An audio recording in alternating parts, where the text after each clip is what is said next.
Perfecto. Entonces vamos a empezar la teoría del día de hoy. Buenas tardes con todos. Yo soy la doctora Flor Beltrán, médico gastroenteróloga del Hospital de Policía, y el día de hoy vamos a desarrollar la clase de diarrea aguda. En realidad, este es un tema muy común, muy frecuente. En realidad les va a servir toda su vida profesional como médicos, desde médicos generales, porque es una de las patologías más frecuentes no solamente en niños, sino también en adultos. La definición de diarrea actualmente está definida como una alteración, un aumento en la frecuencia o cambio en en la consistencia de las deposiciones. Para definirla como aguda, aquellas alteraciones de las deposiciones que se presentan dentro de los primeros 14 días. De acuerdo a la Organización Mundial de la Salud, muy aparte del aumento de la cantidad líquida de las deposiciones, también tiene que existir o se puede presentar un aumento de la frecuencia, estamos hablando más de 3 deposiciones al día, y que puede estar relacionado o no a vómitos o fiebre si es que hay algún problema sistémico o un proceso infeccioso asociado. Desde el punto de vista del mecanismo de producción de la diarrea se pueden clasificar en 3 tipos, tanto la diarrea osmótica, secretora o inflamatoria.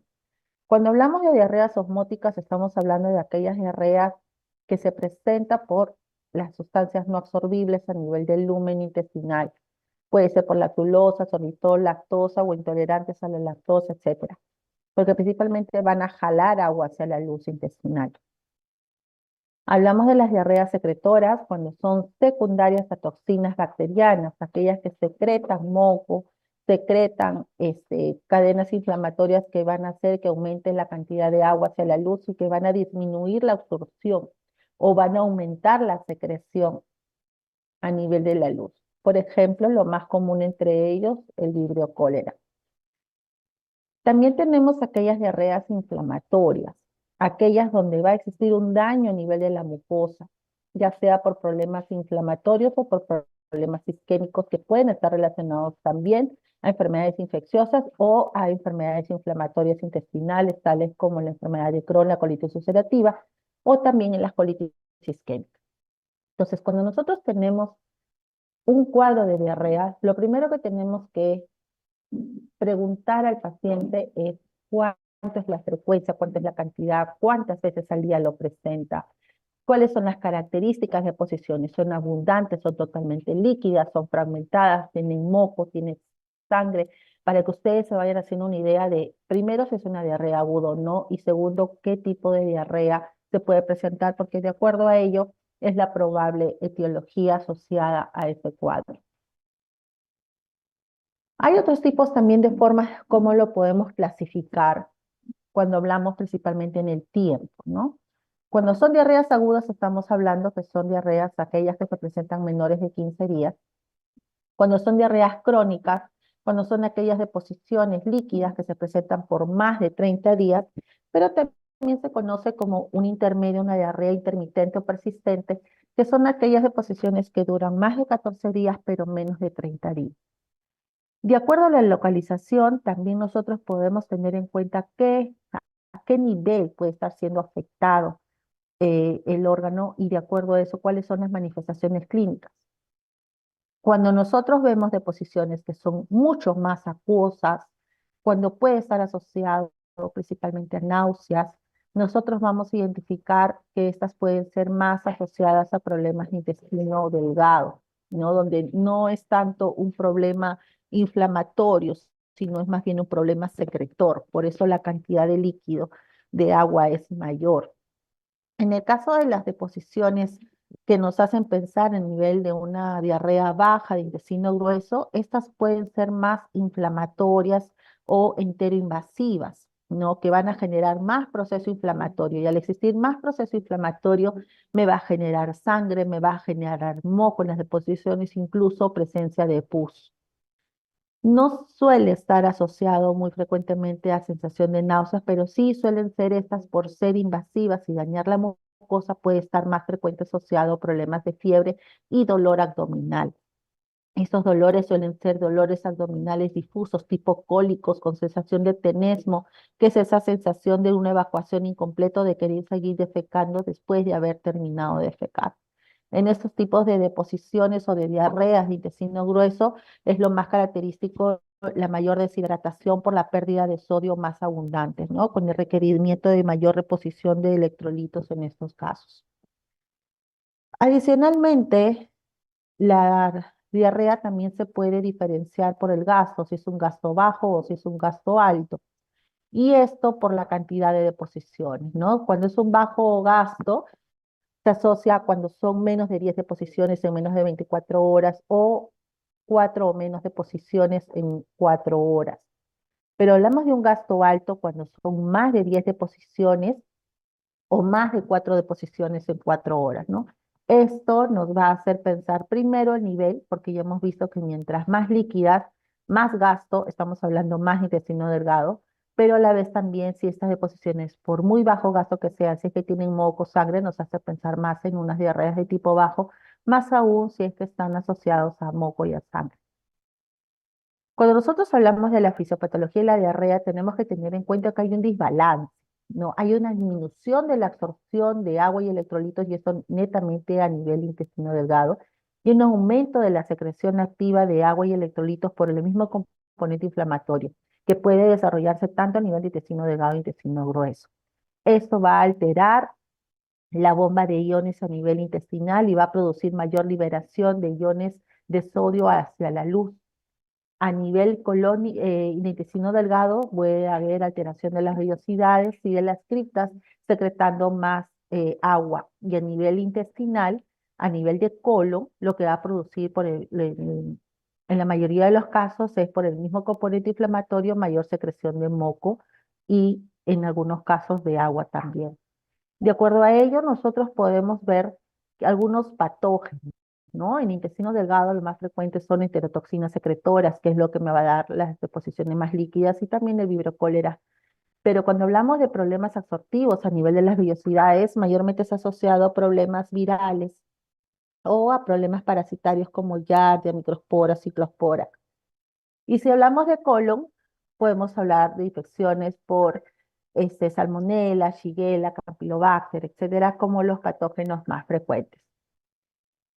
Los microorganismos que pueden causar la diarrea por los tipos de mecanismos pueden ser tanto, como hemos mencionado, hipersecretores por acción de las mismas toxinas sobre el enterocito a nivel del intestino delgado, teniendo una histología normal, o podemos tener la etiología de patógenos eh, enteroinvasivos, ¿no? Que van directamente hacia la célula intestinal, van a producir esfacelación de la mucosa, y esto va a estimular la cadena inflamatoria con pérdida de sustancia, daño histológico a nivel de la mucosa, y obviamente eso es lo que va a alterar su capacidad absortiva con mayor posibilidad de formación de moco y sangre a nivel de las deposiciones.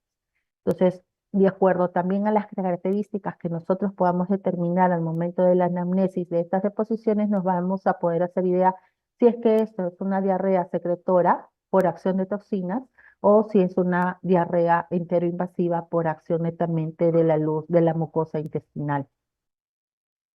Si bien es cierto, las diarreas en la mayoría de los casos suelen ser infecciosas, en el 90% de los casos por diferentes causas, ya sea bacteriana, parasitaria o vírica, también tenemos que tener en cuenta aquellos casos de diarreas no infecciosas que están también dentro de un porcentaje importante de pacientes, y dentro de ellos como las causas tenemos a los medicamentos, al uso de laxantes, antiácidos, colchicina, a no regular bien las dosis de medicamentos antitiroideos como la levotiroxina, el uso de antibióticos digitálicos, ¿no? O también la presencia de otras patologías que no necesariamente van a ser infecciosas, sino ya por una parte funcional como el síndrome de intestino irritable u otras enfermedades más, digamos, menos frecuentes como la enfermedad inflamatoria intestinal. Incluso el cáncer de colon también se puede manifestar con episodios de diarreas agudas, que el paciente lo menciona como episodios de diarrea, pero que en realidad ya son un signo de alarma en estos pacientes, u otras enfermedades también descompensadas como las enfermedades tiroideas, la diabetes, esclerosis sistémica, etcétera. Dentro de las diarreas bacterianas, ya hemos mencionado, dentro de ellas lo más frecuente es Shigella, Salmonella, Campylobacter, etcétera. Entonces, ¿qué hacemos ante un paciente que tiene este episodio de diarrea? Primero tenemos que evaluar la severidad de la enfermedad, la magnitud o el grado o el nivel de deshidratación del paciente, porque el paciente no va a ir o no va, digamos, a acudir al médico por la diarrea per se, sino principalmente por el grado de deshidratación que lo puede conllevar. Entonces, tenemos que tratar de identificar las causas probables y a base de la anamnesis tratar de dirigir el examen clínico, determinar si hay signos de deshidratación o no, para poder ver qué tipo de rehidratación nosotros vamos a tener que administrar.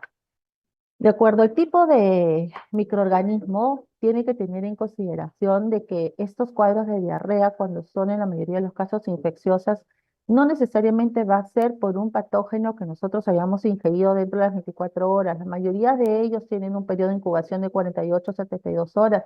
Por lo tanto, tenemos que tener en cuenta todos los alimentos que hayan podido ingerir dentro de esas horas como probables factores patogénicos, ¿no? Tenemos que tener en cuenta que tanto el agua, las verduras, los lácteos, el huevo y algunas carnes mal procesadas pueden ser causas de estos procesos infecciosos cuyas manifestaciones principales fuera de la diarrea va a ser dolor abdominal, malestar general, náuseas y vómitos en algunos casos, que incluso se puede asociar también a presencia de tenesmo.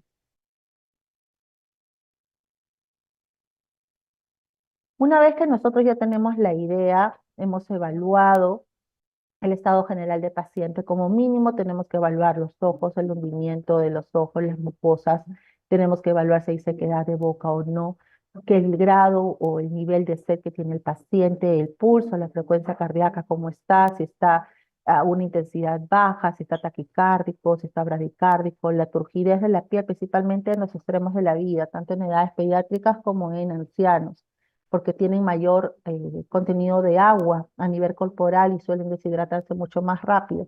Entonces, de acuerdo al grado de deshidratación, vamos a decidir el plan de rehidratación de estos pacientes, ¿no? Si no tenemos ningún signo de deshidratación, la hidratación es vía oral y no hay necesidad de una observación a nivel de emergencia. Pero si tenemos signos de deshidratación con las mucosas secas, ojos hundidos, paciente sediento, y con un pulso bajo, entonces tenemos que empezar una hidratación agresiva a nivel, si tolera la vía oral o si no, de forma endovenosa. Pero en aquellos pacientes que ya están letárgicos, hipotensos, que son incapaces de beber, donde ya incluso hasta el pulso está muy bajo, la hidratación tiene que ser una hidratación de ataque, donde ya tiene que ser netamente con soluciones electrolíticas de vía endovenosa.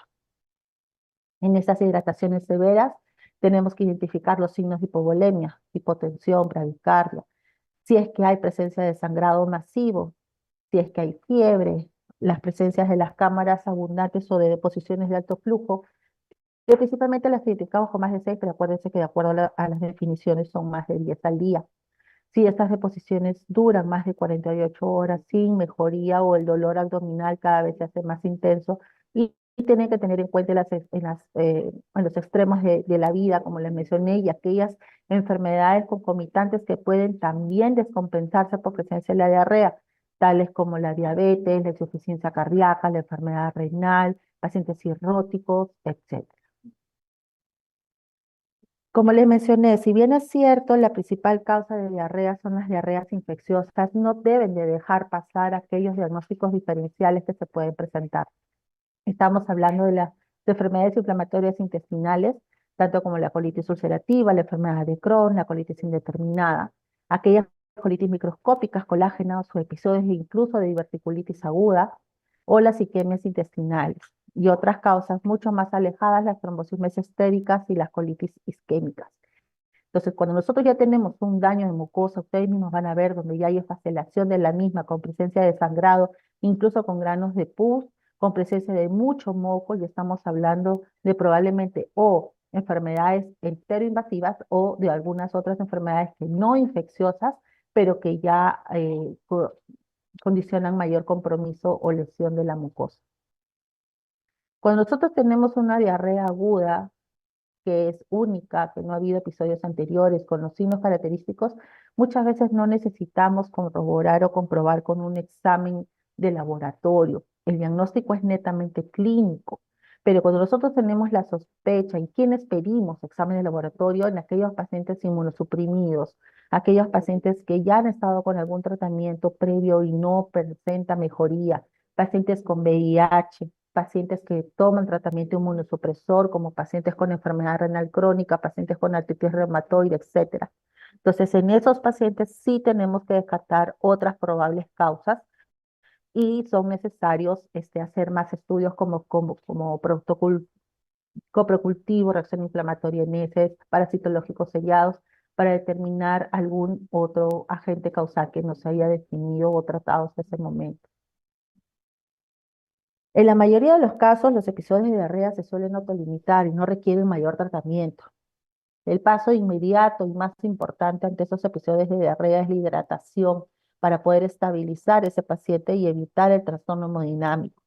Las medidas higiénico-dietéticas son muy importantes mientras estén con diarrea: no ingerir lácteos, no ingerir grasas, no ingerir alimentos crudos que pueden aumentar mucho más el volumen de estas deposiciones, y muy importante el tema del lavado de manos para poder evitar la propagación del agente causal en este caso. Como hemos visto, la mayoría de los agentes causales son agentes causales o invasivos o enteropatógenos, pero que en realidad la cobertura antibiótica es amplia y puede abordar muchos de ellos. Se suelen tener tratamientos en diferentes esquemas de línea, ¿no? A primera línea, ciprofloxacino; segunda línea, citromicina, principalmente en edades pediátricas o en adultos, sulfametocresol con trimethoprim. Y en aquellos pacientes que tenemos sospecha de Clostridium difficile, principalmente en aquellos que han recibido diarreas hospitalarias o pacientes que han recibido muchos antibióticos o pacientes inmunosuprimidos, pues probablemente tengamos que utilizar medicamentos de amplio espectro como la vancomicina, que puede estar asociado o no a metronidazol. Y en aquellos pacientes con episodios probables de diarrea al viajero, ciprofloxacino le va muy bien, o rifaximina, que también ahora está funcionando muy bien como un antibiótico exclusivo del intestino, ¿no? Si estamos sospechando de patología parasitaria, va muy bien el metronidazol o la nitazoxanida también, que es de corto tiempo de tratamiento. Muy aparte de los antibióticos, también existen algunos otros medicamentos en los cuales nos podemos reforzar, principalmente en aquellos casos, por ejemplo, el racicadrotilo, en aquellas diarreas de gran volumen, ¿no? El racicadrotilo se conoce como un inhibidor de la encefalina intestinal, que va a permitir hidrolizar rápidamente los metabolitos activos, y esto va a permitir que se prolongue más la acción de estas encefalinas, reduciendo así la secreción de agua y electrolitos a la luz intestinal. Por lo tanto, este medicamento solamente se indica en aquellas diarreas de gran volumen que me tienen o que me son más propensos a deshidratar fácilmente al paciente, justamente para controlar este episodio. Como tratamientos adyuvantes, si el paciente tiene fiebre, le damos un antipirético; si el paciente tiene náuseas, damos un antieméticos. No está indicado el uso de antidiarreicos, y eso se los quiero dejar muy en claro, en las diarreas agudas infecciosas. Recuerden que la diarrea es un mecanismo de defensa. El organismo trata de, con las deposiciones, de expulsar a aquel agente agresor que está ocasionando algún daño a nivel de la luz intestinal. Entonces, si ustedes cortan las deposiciones con estos antidiarreicos, lo que van a hacer primero es producir mayor proliferación o sobrecrecimiento de estas bacterias que están dañando a nivel de la mucosa. Segundo, van a alterar la motilidad intestinal y pueden incluso producir hilo en estos pacientes y complicar el cuadro por la gran distensión y la retención de bacterias y toxinas que están generando. Entonces, en estos pacientes donde tenemos la sospecha de diarreas agudas, no se indica, solamente se prescribe en aquellos casos en los que yo estoy seguro que no hay una diarrea infecciosa, que es una diarrea por cualquier otra causa, incluso por medicamentos o por causas asociadas a síndrome de intestino irritable, trastornos funcionales, donde cualquier otra medida no ha tenido respuesta. El susalicilato de bismuto es una buena sustancia, buena alternativa como para ayudar también a secar las deposiciones. Ayuda mucho para que estas deposiciones se formen con más facilidad, disminuye las náuseas y puede favorecer la recuperación más rápida del paciente, ¿no? El uso de probióticos en realidad está muy en boga, de acuerdo a las cepas que se indica, principalmente el Bacillus clase, que es el que tiene más respuesta en los pacientes con diarreas agudas de tipo infecciosa. Se puede indicar como tratamiento de soporte aparte de la hidratación, del bismuto y de los antibióticos que se han indicado, así como otros probióticos que contienen también Lactobacillus reuteri, que también está demostrado para las diarreas agudas. Entonces, en aquel paciente que tiene más de 3 evacuaciones en menos de 24 horas, que puede estar asociado no a cualquier otro síntoma como náuseas, vómitos, dolor abdominal, tenemos que identificar a este paciente si es que tiene algún grado de deshidratación.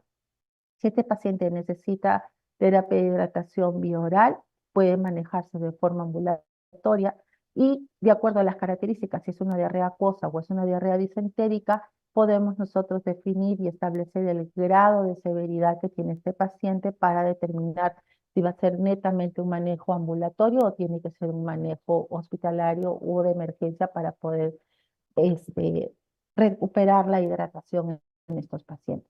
Pero en muchos de ellos, si tenemos la sospecha alta de que son diarreas infecciosas, que puede estar también asociados a diarrea del viajero, puedo iniciar los antibióticos. Si tengo pacientes que presenta alguno de los antecedentes o factor de riesgo como enfermedad inflamatoria intestinal, embarazo o síntomas persistentes a pesar de que ya está en tratamiento, estos pacientes sí tengo que hacer mayores estudios, como les he mencionado, cultivos, incluso estudios de heces, parásitos, para descartar incluso clostridios difíciles. Pero en todos los casos, lo más importante es la hidratación, la recuperación pronta de volumen y el tratamiento antibiótico óptimo lo más pronto posible. Bien. ¿Alguna duda? ¿Alguna pregunta? Doctora, una consulta. Dime. Usted cuando mencionó los mecanismos de producción, ¿los pacientes solo pueden presentar un mecanismo o pueden presentar dos a tres? ¿A qué te refieres con mecanismo de producción? ¿Me refieres Cuando si la diarrea es de tipo toras, osmótica, secretoria o osmóticas? inflamatoria. No, incluso puede ser enteroinvasivas que también puede producir alteración de la luz intestinal, de intestino delgado, y también pueden ser diarreas infecciosas de gran volumen, que también afectan la parte de intestino delgado. Ahí lo que predomina son las características de las deposiciones y el flujo. Puede ser mixto, puede ser solo acuoso, puede ser solo enteroinvasivo con presencia de moco-sangre. Puede ser de que este paciente tenga más de un patógeno o de un agente agresor que esté condicionando la diarrea.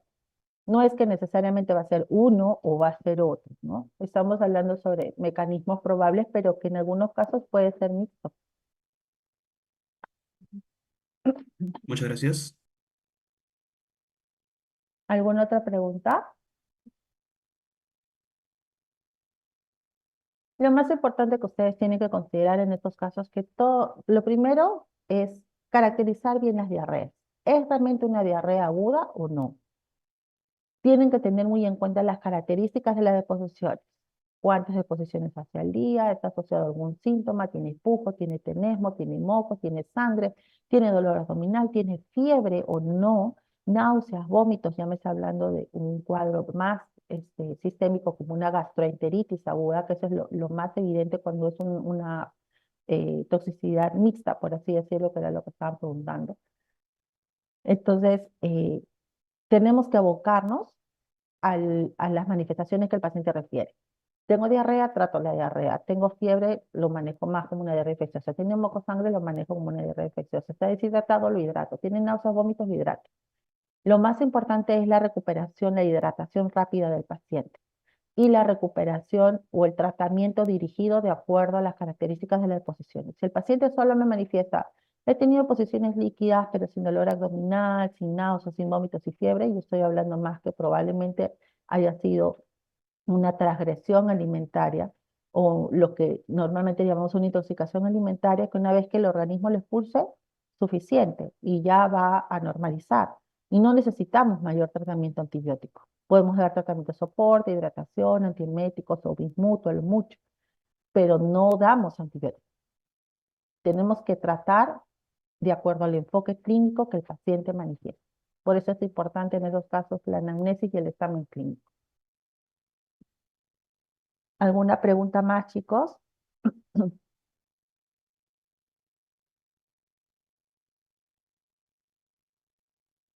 Bien, chicos, si no hay preguntas, Eso ha sido todo por hoy. La próxima semana, mañana tenemos conversatorio con mi grupo, así que mañana ya nos estamos reuniendo otra vez. Buenas noches, chicos, cuídense. Gracias, doctora. Gracias, doctora.